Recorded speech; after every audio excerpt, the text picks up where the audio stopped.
शीतला माता की कथा। एक गांव में ब्राह्मण दंपति रहते थे। उनके दो बेटे थे और दोनों की शादी हो चुकी थी। उन दोनों बहुओं को कोई संतान नहीं थी। लंबे समय बाद उन्हें संतान हुई। इसके बाद शीतला सप्तमी का पर्व आया। इस अवसर पर घर में ठंडा खाना बनाया गया। दोनों बहुओं के मन में विचार आया कि अगर हम ठंडा खाना खाएंगे तो बच्चे बीमार हो सकते हैं। दोनों बहुओं ने बिना किसी को बताए दो बाटी बना ली। सास बहू शीतला माता की पूजा की और कथा सुनी। इसके बाद सास शीतला माता के भजन गाने लगी और दोनों बहुएं बच्चों का बहाना कर घर चली गई। दोनों ने घर आकर गरम गरम खाना खाया। इसके बाद सास घर आई तो उन्होंने दोनों बहुओं से खाना खाने के लिए कहा। दोनों बहुएं काम में लग गई। सास ने कहा कि बच्चे बहुत देर से सो रहे हैं, उन्हें जगाकर कुछ खिला दो। जैसे ही दोनों बच्चों को उठाने के लिए गई, दोनों मृत थे। ऐसा शीतला माता के प्रकोप से हुआ। दोनों बहुएं रो रो कर अपनी सास को सारी सच्ची बात बताई। सास ने दोनों को बहुत सुना और कहा कि बेटों के लिए तुमने माता शीतला से अवहेलना की है। दोनों घर से निकल जाओ। अपने दोनों बच्चों को जिंदा स्वस्थ लेकर ही घर में कदम रखना। दोनों बहुएं अपने बच्चों को टोकरे में रखकर घर से निकल पड़ी।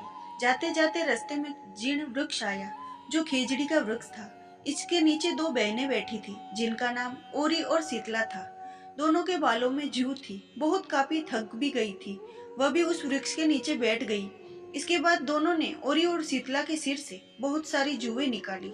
जुओं के निकाल जाने के बाद काफी अच्छा अनुभव हुआ। दोनों बहनों ने कहा कि मस्तक में शीतला का अनुभव किया। कहा कि तुम दोनों हमारे मस्तक को शीतला ठंडा किया है, वैसे ही तुम्हें पेट की शांति मिले। दोनों बहुओं ने कहा कि पेट का दिया हुआ ही लेकर हम मारी मारी भटकती हैं, परंतु शीतला माता के दर्शन नहीं हुए। इतने में शीतला माता बोल उठी कि तुम दोनों दुष्ट हो, दुराचारणी हो, तुम्हारा मुंह तो देखने लायक नहीं है। शीतला सप्तमी के दिन ठंडा भोजन करने के बदले तुमने गर्म खाना खाया। इतना सुनते ही दोनों बहुओं ने शीतला माता को पहचान लिया। दोनों माता शीतला से वंदन करने लगी। दोनों ने कहा, माता हमें माफ कर दो, हमने अनजाने में भोजन कर लिया। हम दोनों आपके प्रभाव से वंचित हैं। हम दोनों को माफ कर दो। हम दोनों फिर से ऐसा काम नहीं करेंगे।